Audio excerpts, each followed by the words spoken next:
Hello प्यारे बच्चों। कैसे हो आप सभी लोग। आशा करते हैं अच्छे होंगे, स्वस्थ होंगे। बच्चों, हम लोग देख रहे थे क्लास 8 की गणित, जिसमें हमने अध्याय 1 शुरू किया था, जिसका नाम था परिमेय संख्या। और ये परिमेय संख्या का आज पार्ट 3 होने वाली है। तो आइए वीडियो को शुरू करते हैं। वीडियो में लास्ट तक बने रहिएगा।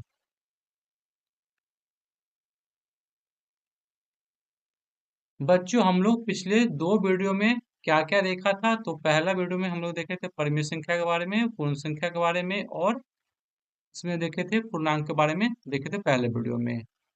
फिर दूसरे वीडियो में हम लोग क्या देखे थे, परिमेय संख्या के गुणधर्म देख रहे थे, जिसमें हम समवृत्त के गुणधर्म कर चुके हैं। तो आज हम देखेंगे क्या, तो आज हम देखने वाले हैं क्रम विनिमयता का नियम।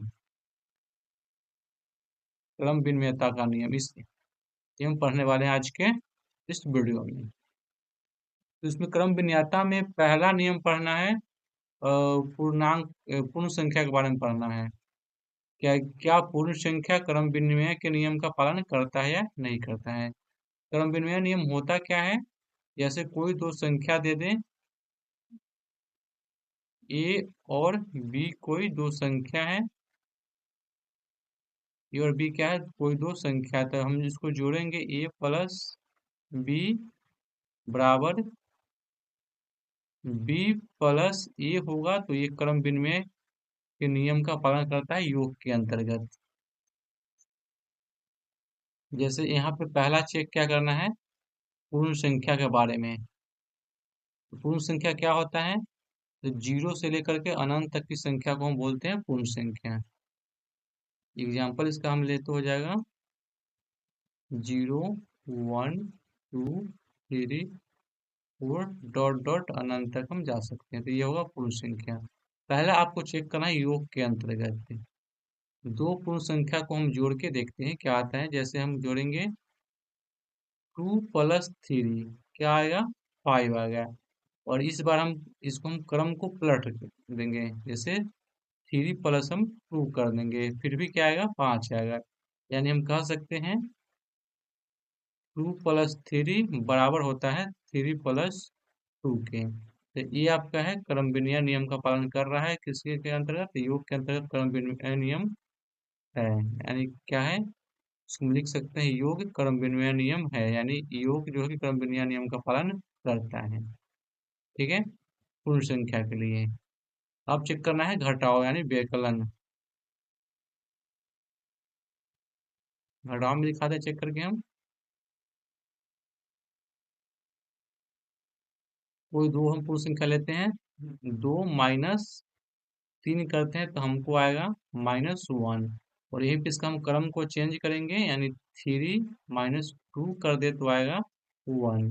तो हम देख पा रहे हैं कि पहले वाला में आया था -1 और यहाँ आ गया है 1। तो क्या दोनों इक्वल है, नहीं है। तो हम कहेंगे इसमें -2 -2 - 3 नॉट इक्वल है 3 - 2 के। तो यहाँ जो है कि व्यकलन यानी घटाव क्रम विनिमय नियम का पालन नहीं करता है। तो इसमें हो जाएगा ए प्लस बी, सॉरी ए माइनस बी ना होगा इसमें, ए ए माइनस बी नॉट इक्वल होता है बी माइनस ए के। ठीक है, तो घटाव जो होता है, पूर्ण संख्या का जो घटाव होता है, क्रम विनिमय नियम का पालन नहीं करता है। फिर आपको चेक करना है गुणन के अंतर्गत। तो आइए हम चेक करते हैं।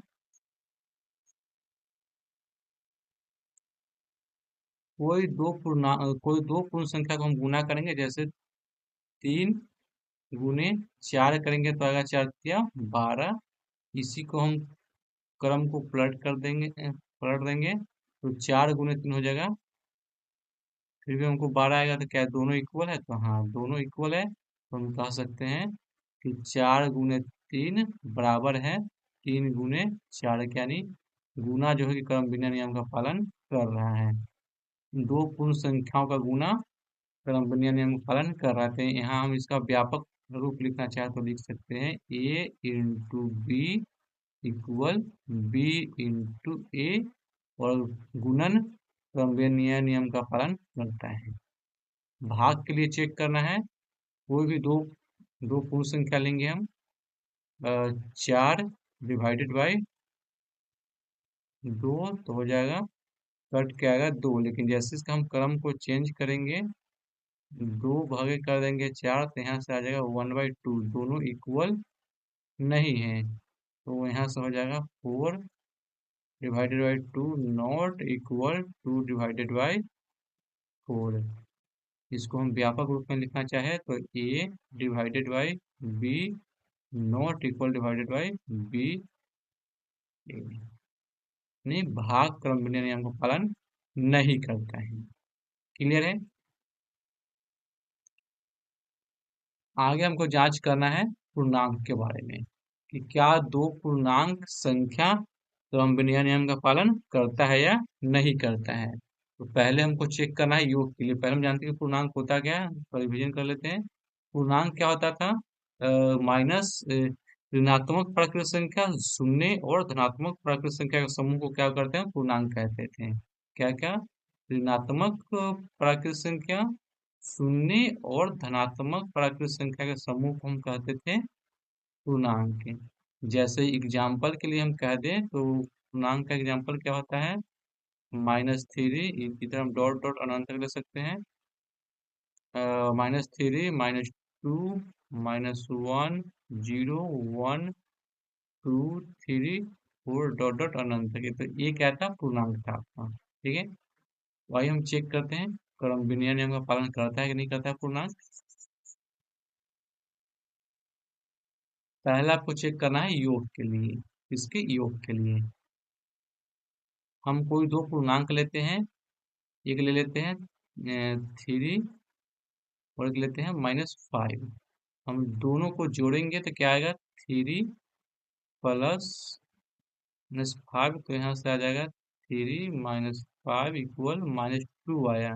अब इसका हम क्रम को चेंज करेंगे तो -5 पहले और 3, फिर भी हमको क्या मिलेगा, -2 मिलेगा। तो हम देख पा रहे हैं कि दोनों क्या है, ये इक्वल हैं। तो हम यहाँ से कह सकते हैं क्या, कि 3 प्लस -5 इक्वल होता है -5 प्लस 3 की। क्लियर है? इसका हम व्यापक रूप लिखना चाहे तो लिख सकते हैं कि a प्लस बी बराबर होता है b प्लस ए के, यानी दो पूर्णांक क्रमबेनिया नियम, दो पूर्णांकों का योग क्रमबेनिया नियम का पालन कर रहा है। अब हम चेक करते हैं घटाव के लिए।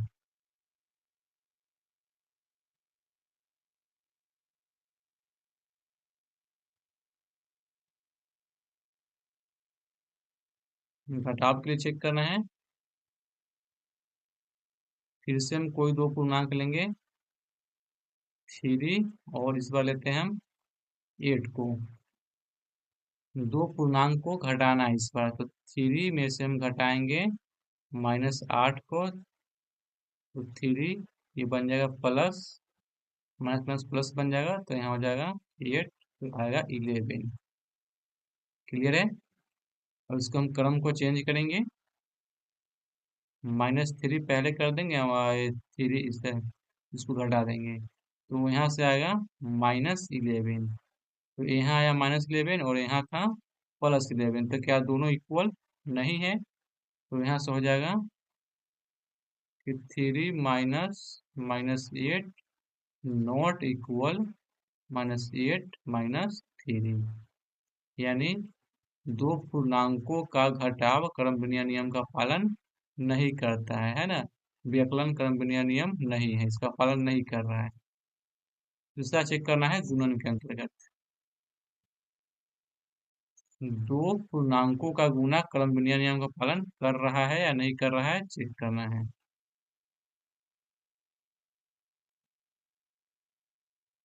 तो हम इन्हीं दो पूर्णांकों को चेक करते हैं कि 3 इंटू -8 क्या आएगा, -24। इसका हम क्रम को चेंज करेंगे, -8 पहले लेंगे और 3 बाद में, फिर भी हमको आएगा -24। ये दोनों क्या है, इक्वल है, तो हम कहेंगे कि क्या, 3 इंटू -8 इक्वल -8 इंटू 3, यानी पूर्णांकों का गुणन क्रमविन्याय नियम है या क्रमविन्याय नियम का पालन कर रहा है। ठीक है, इसका व्यापक रूप में लिखना चाहे तो लिख सकते हैं, ए कोई पूर्णांक था, बी कोई पूर्णांक था, बी इंटू ए। क्लियर है?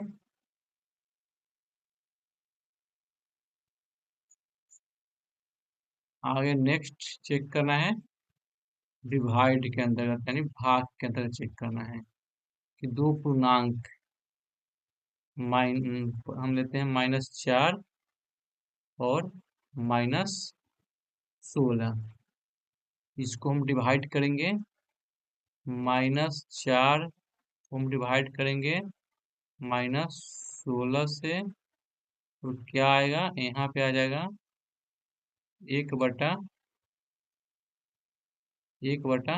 लेकिन जैसे हम इसको पलट करके हम -16 को डिवाइड करेंगे -4 से, तो हमको आएगा 4। तो ये दोनों इक्वल नहीं है, तो यहाँ से हो जाएगा कि भाग क्रमविन्याय नियम का पालन नहीं करता है या भाग क्रमविन्याय नियम नहीं है। तो हमने पूर्णांक के बारे में भी देख लिया, अब हम देखेंगे परिमेय संख्या के बारे में। हमको चेक करना है परिमेय संख्या के बारे में कि क्या दो परिमेय संख्याओं का योग क्रमविन्याय नियम का पालन करता है। तो यहाँ पे दिया भी गया है आपको, लेकिन दूसरा संख्या लेकर के दिखाते हैं आपको। 3/5 क्या है, परिमेय संख्या है, और 4/5 भी क्या है, परिमेय संख्या है। दोनों को जोड़ेंगे तो एलसीएम आएगा 5 एंड 4 3 7 हो जाएगा, आएगा 7/5। ठीक है, अब इसका हम क्रम को पलटेंगे, 4/5 लिखेंगे पहले और 3/5 लिखेंगे लास्ट में। फिर भी हम एलसीएम लेंगे तो एलसीएम आएगा 5, जोड़ के चलते हैं 7। क्या दोनों इक्वल है ना, तो हम कहेंगे क्या कि हाँ, दो परिमेय संख्या को किसी भी क्रम में जोड़ा जा सकता है। हम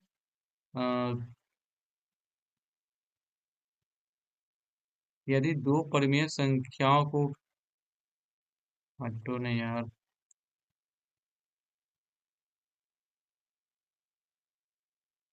दो परिमेय संख्याओं को किसी भी क्रम में जोड़ा जा सकता है। हम कहते हैं कि परिमेय संख्याओं के लिए क्रमविन्याय नियम है, यानी दो परिमेय संख्या क्रमविन्याय नियम का पालन करता है। इसे व्यापक रूप में लिखा गया, a + b equal a - b + a। अब घटाव के लिए चेक करते हैं, जैसे दो परिमेय संख्या का घटाव चेक करना है।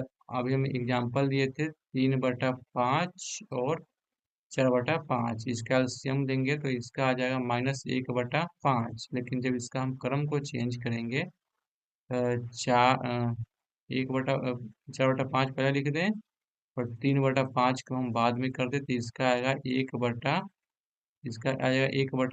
तो क्या दोनों इक्वल नहीं ना है, तो कहेंगे कि परिमेय संख्या का व्यकलन यानी घटाव क्रमविन्याय नियम नहीं है, जो कि यहाँ पे आपको दिया गया है। अतः व्यकलन परिमेय संख्याओं के लिए क्रमविन्याय नियम नहीं है। अब हमको गुणा में चेक करना है। गुणा के अंतर्गत जैसे दो परिमेय संख्या को लेते हैं, 1/2 हम लेते हैं 3/4, तो आएगा क्या, 3/8। इसका हम क्रम को पलटेंगे, 3/4 पहले लिखे और 1/2 बाद में लिखे, फिर भी हमको आएगा 3/8। यानी गुना क्या है, क्रमविन्याय नियम का पालन करता है। इसे व्यापक रूप में इतना लिखा गया है।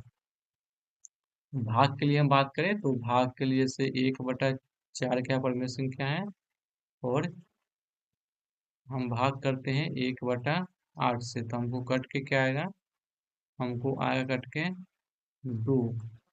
कि जैसे इसका हम क्रम को पलटेंगे, 1/8 पहले कर दें और 1/4 बाद में कर दें, तो ये आ जाएगा 1/2। ठीक है, तो दोनों इक्वल नहीं है, तो भाग जो है कि परिमेय संख्या का पालन नहीं करता है, यानी क्रमविन्याय नियम का पालन नहीं करता है। यहाँ पे लिखा भी गया है, इस परिमेय संख्या के लिए भाग क्रमविन्याय नियम नहीं है। क्लियर है? तो आज के इतना ही। अगले वीडियो में हम लोग देखेंगे साहचर्य नियम। और इसको फिल करना है, इसको फिल कर लेते हैं। यानी शॉर्ट में हम समझाए तो क्रम विन्याय नियम जो है ना, क्रम विन्याय नियम, क्रम विनिमय विनिमय नियम जो है कि केवल जोड़ और गुना के लिए है, केवल जोड़ और गुना के लिए है। बाकी घटाव और भाग के लिए क्रम विनिमय नियम पालन नहीं करता है, केवल जोड़ और गुना के लिए है। क्लियर है? इसमें आपको फिल इन द ब्लैंक्स है।